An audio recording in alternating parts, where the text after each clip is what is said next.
Welcome back to Nick Lenz's Comic Corner Classics, Less Known Classics.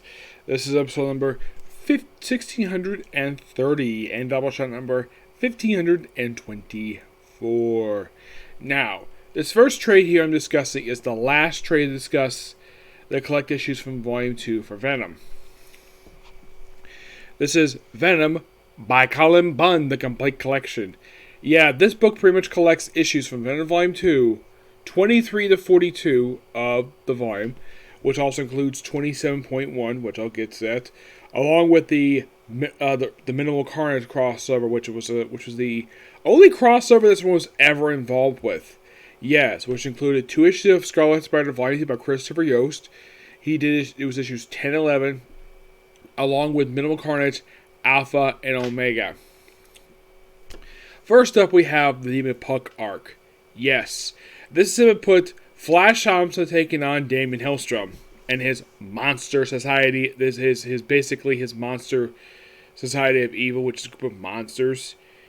Yeah, it's kind of weird though, the fact that the first thing Cullen Bunn does for this book, because I think he does some horror stuff, but it's weird though, the first thing that we have Flash Thompson's Agent Venom deal with is the monsters. And plus also the Hellmark comes into play in this arc. It's a particularly very weird arc per se. And then next we have the Minimal Carnage crossover. The name itself is basically a entitled sequel to Maximum Carnage. Though this involves 2 series instead of involving 4 this time.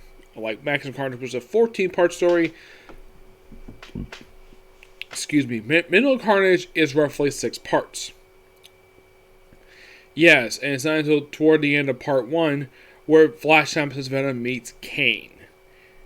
And they don't like each other at first. And they even go to Microverse to fight pretty much Carnage. And at the end of the story, Carnage is pretty much comatose by the end of the story. He's not killed per se.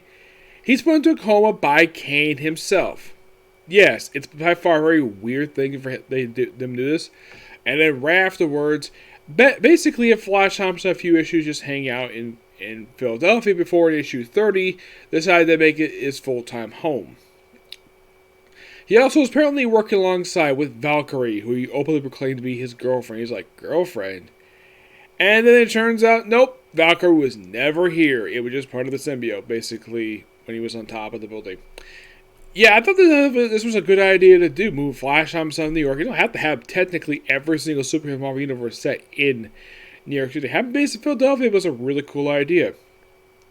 So we have him become basically a gym coach for a local high school in Philadelphia. We're also introduced to the character Andy, who over the course of the issues does become it takes the identity of Mania when part of the Venom symbiote gets transferred to her. But prior to that, basically, Flash Thompson has an encounter with Toxin, aka Eddie Brock. Yes, Eddie Brock at this point was And, of course, he basically shows up in this story arc here. He pops up for like 6 issues, like 31 to 36. Where, of course, he really wants to kill Flash Thompson for daring to be taking the Venom symbiote. And then in the story, it says he'll be watching him after working together for a mission. And that's the last you see of Eddie Brock in the book. That was basically, I think Cullen Bunn basically just bring him in just to write him off, because next time you see him after this, he would not pop up again in the comic book until he popped up in the pages of Carnage by Jerry Conway, where he was still host of the Toxin symbiote until he handed off to some teenager who I believe is the 3rd or 4th host of the Toxin symbiote. Also, in the final story arc of this run, we have it where Flash Thompson gets his own Venomobile, which I thought was so funny. He basically turns from a car into a Venomobile. This only lasted for a couple issues, but this is quite hilarious.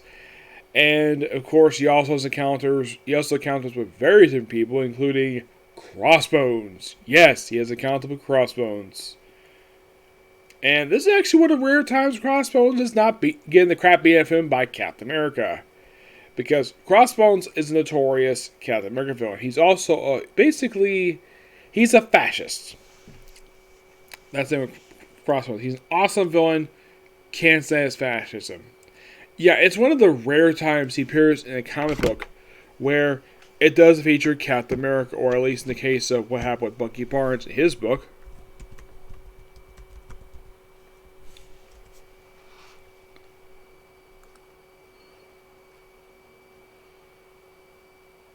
Now, he is still alive, in case you're wondering, though.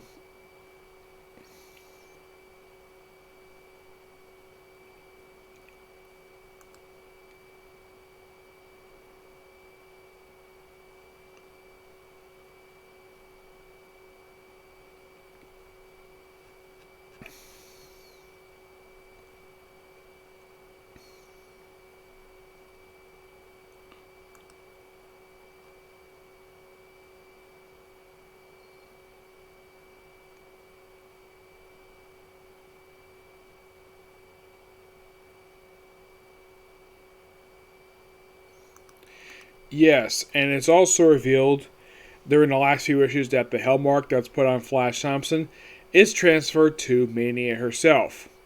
Yep. And of course, at the end of the issue, toward the end of the final story of the run, in issue 42, Flash Thompson tries to get the Hellmark removed, and Mephisto says, "Nope, not gonna do it." Yes. Yeah, and also, Master Perennial, otherwise known as Master Mayhem, he pops up in these issues. So I thought that was interesting. Of course, it involves the Hellmark stuff. Yeah, Damien Hellstrom at one point was declared dead in these issues, and he just came back to life. Yeah, it's like his appearance in this book was complete random at best. This happened between a couple issues of his appearances in Wolverine the X-Men. Mm-hmm. Yes.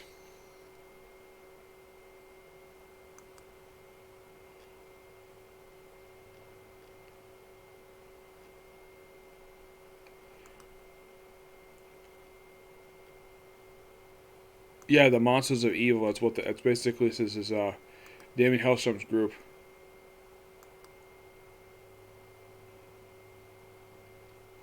I believe so. Yes, but yeah, they pretty much they got rid of them with the one shot Funeral Pyre, which of course Cullen Bunn wrote. Pretty much all of them died. Yeah, all of them died. Yep. And with the end of the book, basically in and of itself, like at the time, I wondered why the heck Marvel ended this book. I didn't find this out until about 5 years later. The reason for this, like why the book ended after only 42 issues. It was a really good book. I was thoroughly enjoying reading it, and I found the reason, and it was pure pettiness. Yes, the reason why that this book had to end at issue 42. The reason? Oh boy. Because the editor of Superior Spider-Man didn't like the fact that this book and Scarlet Spider was daring to outsell Superior Spider-Man. So the editor ordered the books to be canceled. Just because these two books dared to outsell Superior Spider-Man.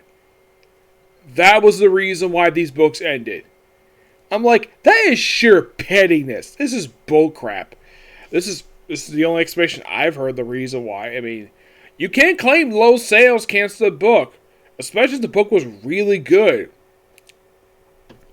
Yes, I would say that even though I'm sure the sales probably slipped by the time that. I mean, I can't say for sure if this is true or not. I think by the time recommender left the book, the sales were starting to slip for the book. And then, of course, Cullen Bunn must have realized this. Basically, probably heard about the fact the book might be getting canceled. So he decided to basically change the book to where it's based in Philadelphia. I think that basically helped save the book and kept the book going for a while. Sweet. And then the book ultimately ended. Just like I'm sure a lot of people were pretty satisfied with the book improving.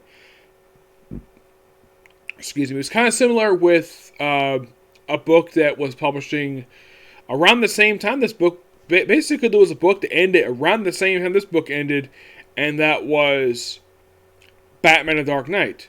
That book had dramatically improved. Like, I'm sure the book basically financially was doing a lot better with the new writer, Greg Hurwitz. And it was just by sheer coincidence, both these two books got canceled the same year.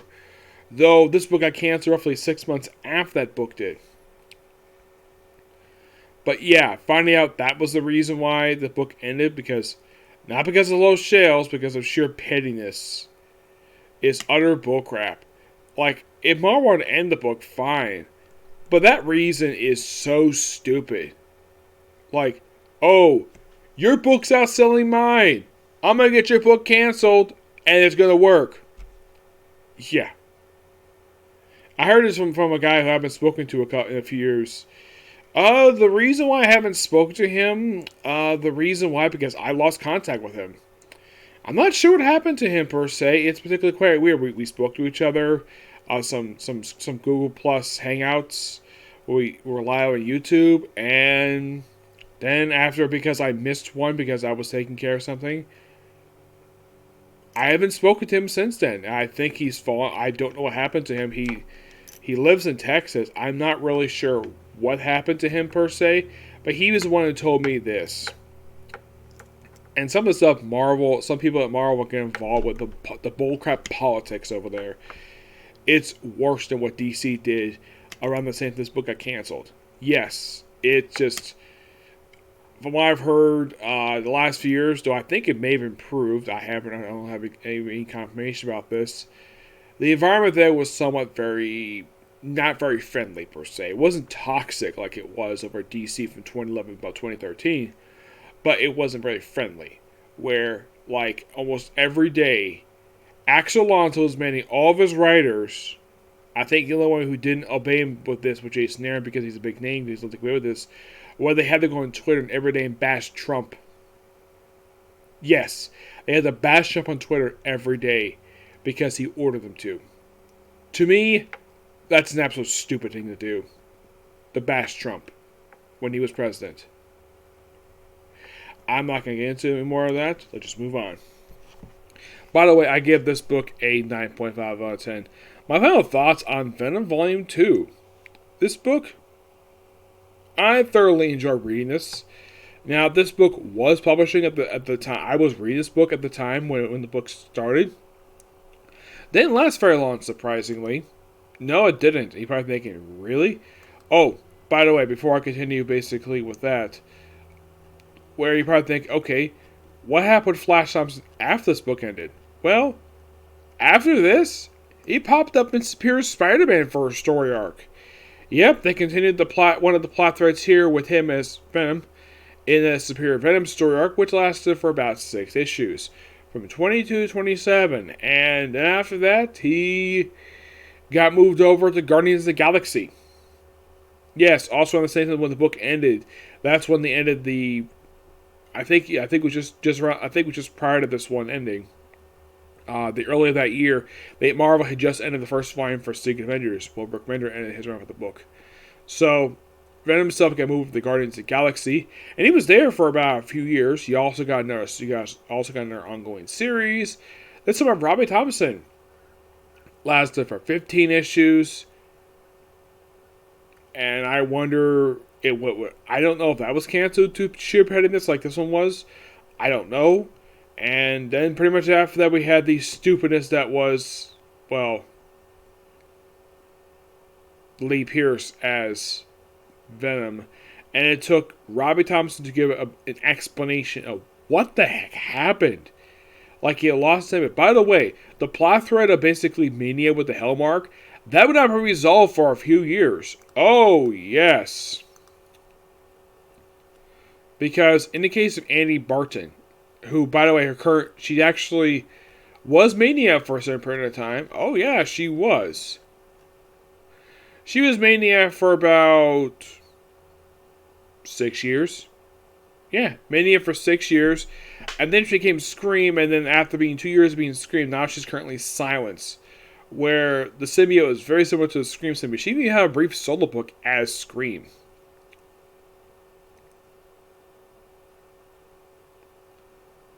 Yeah, so pretty much in a way.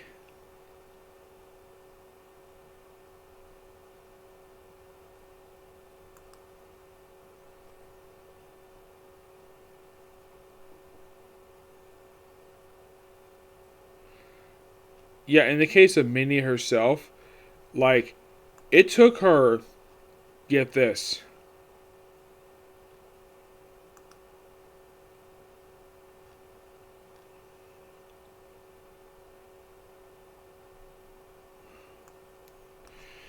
let's see, it took her, like,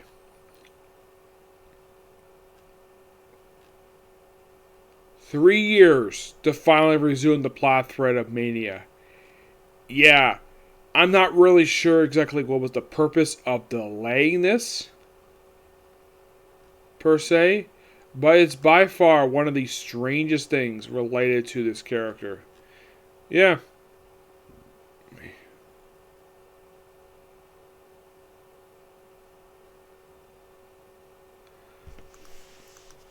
Yeah, but in the case of the Hellmark, well, that would resolve in the Venom Space Knight toward the end of that book before the book I relaunched under Mike Costa, which I'll get to Mike Costa's last trade in the Comic Corner.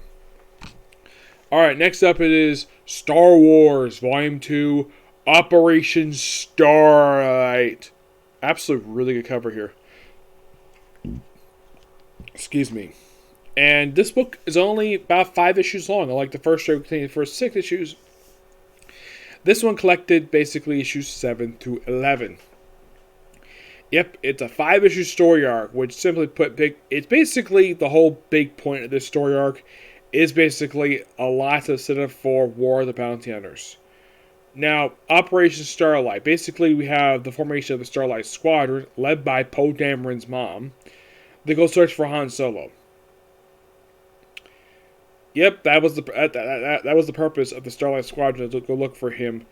And there's some stuff involving Darth Vader in this book. Yeah, Darth Vader is involved in this book a lot, per se. Despite the fact he's got his own solo book, why the heck would he be involved in the main Star Wars book? Maybe because it's from the same time period. But that's the big gist of this. Is just that it's just a lot of setup, basically. So, oh yeah, by the way, the story arc is called Will of Tarkin. Yep. Where everybody's like following the will of Tarkin, and we have the second ever comic appearance of the Tarkin spaceship, his Corvette, as what it's called. Yeah, now the other comic this popped up, it was the Poe Dameron comic. This actually, well, makes sense, the fact that Charles Shaw would include this here, because he wrote Poe Dameron. So of course he would include a past of Tarkin. So pretty much we have somebody who is a student of Tarkin following his footsteps, and pretty much going after a villain a lot like he did. That's the main plot for the Imperials for this story arc. There's a lot of good space battles here. Vader himself, despite the fact appearing a lot in this story arc, he doesn't really contribute a lot to this story arc per se. He's more like the supporting character. And basically this female student of Tarkin's is the one driving force of it. Now you're probably thinking, a student of Tarkin, isn't this the same type of person who slept with him in the original EU? No. This is not Dala. No, this is a complete different character. And no, she never had a relationship with Tarkin that went to that level, per se. Unknown if Marvel ever included that particular character in this continuity, or if they included her past sexual relationship with Tarkin. Yeah, and she was also the very first female Imperial Admiral. And the fact that he gave her like special treatment when he was basically in charge. Yeah. Everyone's preparing for combat. And we have sort of a... We have basically... I should also point out, though, Leia is still wearing the same outfit she wore from Empire Strikes Back, because this takes place just afterwards. So, you have Luke with a yellow lightsaber blade. Yes, a yellow lightsaber blade. Oh, don't worry, he does build a new one. Don't worry about that. So, they pretty much in a way formed this squadron, and the team itself was formed in issue number, I believe it was 9, and apparently Lando was kind of like their overseer. But not the one who's the field commander. That's actually Poe Dameron's mom. Yeah, in case you're curious, though, what was the first book to introduce the parents of Poe Dameron? That was Shattered Empire. Yes, the book that picked up right after the events of Return of the Jedi. That kind of felt as though it should have been longer than 4 issues. It was still a lot more story they could tell. Nope, they never did. The book just stopped after 4 issues. Yeah, basically when you finish reading the book, like, really? That's it? You couldn't tell any more story, Greg Rucka? Yeah, Greg Rucka wrote the book. He practically was one who created these characters. The comic version, anyways. Now you might be asking, like, did these characters ever pop up in your comic aside from Shadow Empire in this book? Currently, no, not that I could think of. As far as I can tell, there's no plans to, basically, I haven't heard anything about it. So, Lando, and one of the also big plot threads of this book is something with Lobot. Lobot is one of Lando Calrissian's closest friends, and basically this is one of the reasons why that later on in this book, Poe Dameron's father pulls a gun on Lando because of the fact his wife is basically in charge of it. Excuse me. So, yeah, it's all about the robot stuff.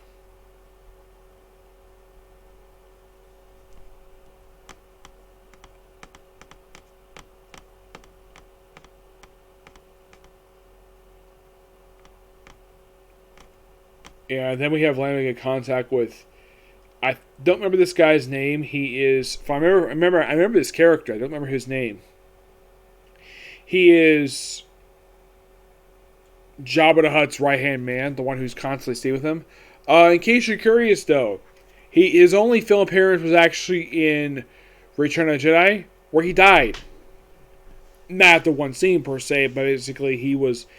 it's rumored he's dead. They never showed him actually dying in the movie. So we have Leia form basically the squadron. The Starlight Squadron was comprised of Sarah Bay. She is Poe Dameron's mom, along with Wade Tillis, Freya Smith, Lavelle Lampard, Evelyn Valentine, and Mart Martin. My guess is the reason why the Charles Show formed this group. Like, it's not Rogue Squadron per se, but it's a different squadron to do something else per se. This probably takes inspiration from the Black Squadron from the Poe Dameron book.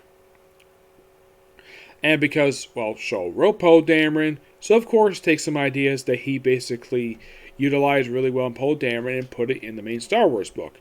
And this is perfectly fine. There's nothing wrong with basically having this group exist during this time period. There's nothing that stated that said this group did not exist in the first place. And since we have Poe Dameron's mom in these books, thanks to Charles Shaw bringing her in, even though he didn't create this character, like I said, Greg Rucka created her. But I like the fact he's including her. It's almost like he's writing Poe Dameron again. Maybe some mild, tiny elements per se. But it's almost like he basically takes some stuff what he knows, Poe Dameron put in the main Star Wars book. And this group basically is a good way to show that. Forming a group led by, well, Poe Dameron's mom, of course. Yep.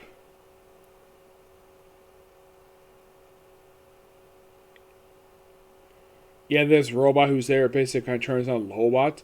Now, in case you're curious, though, what is the explanation for Lobot wearing this device in his head? I mean, in the original EU continuity, it was due to an accident that he basically, that he suffered through that caused him to put this thing on his head. In the current continuity, I don't think this has ever been explained. No, not that I can think of, no. Yeah, I thought this was quite weird. The fact that they did this, where, like, you have Lobot here. He's been canon ever since Empire Strikes Back. But the explanation of why he wears his device in his head has never been explained. Yes, as far as I can tell, it hasn't. For no apparent reason. I'm not really sure why they couldn't say that that explanation is canon, because that was the explanation pre-EU, well, pre-reboot for Disney.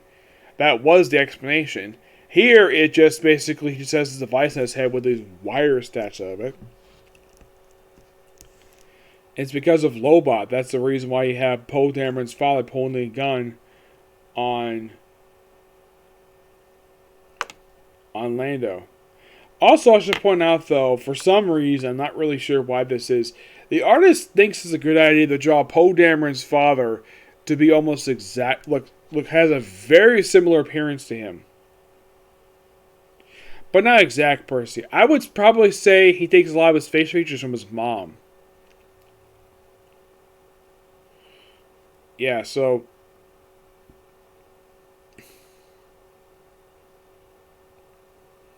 basically, Leia agrees with basically Poe Dameron's reasoning why he's pointing a gun at him related to the robot and the fact it's also affecting the robot itself.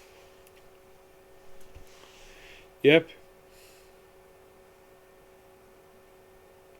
So basically, Lando gets a chance to punch somebody. He punches Poe Dameron's father. Thinks this and then Dameron restores, put the gun back on him.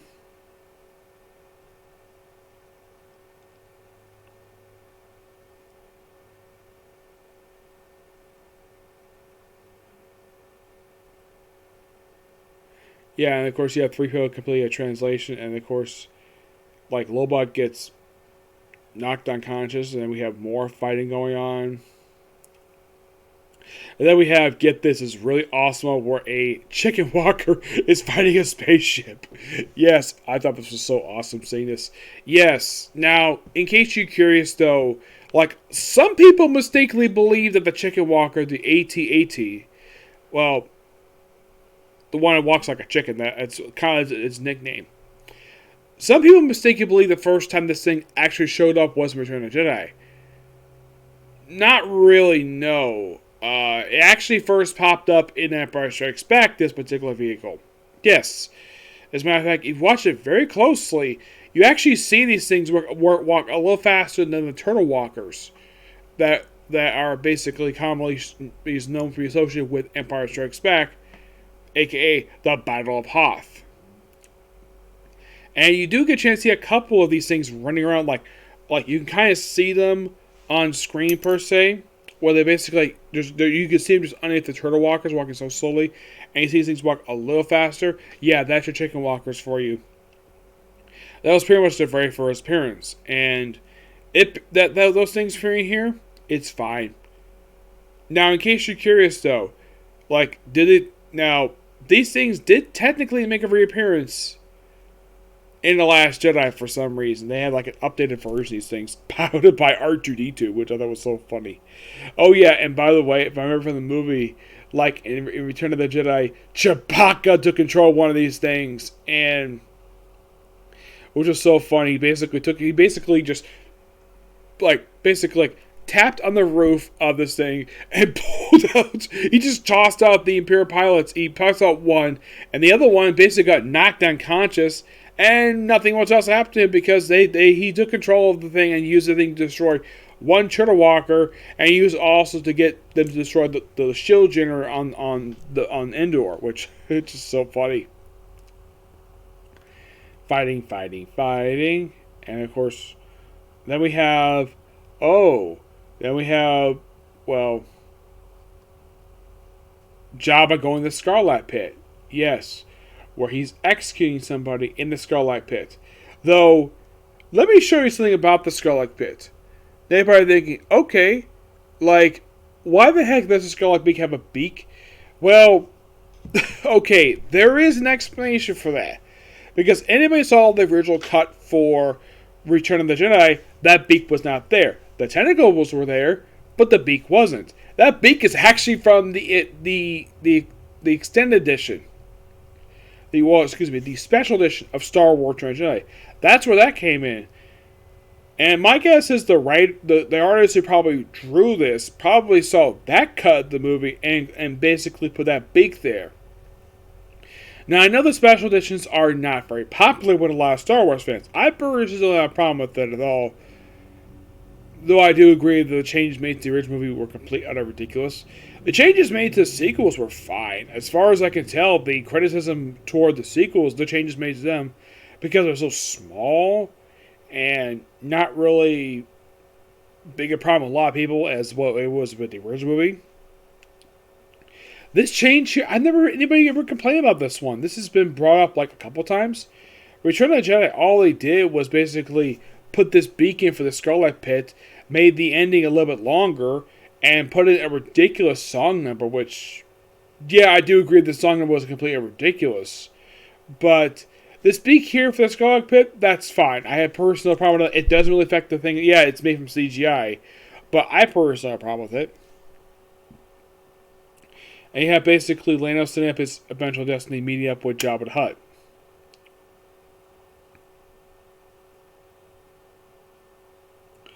Yeah, then of course, basically, they make contact with Shira, and they find out where Han Solo is with Boba Fett, and of course, begin the hunt. I gotta say, for a second story arc of this particular one for Star Wars, is really good. Yeah, and I'm gonna give this book roughly a 9.5 out of 10. It's that good. Yep. So yeah, that's a particular review. Stay tuned for next review, which should be Black Clover. Okay? Next video. Bye.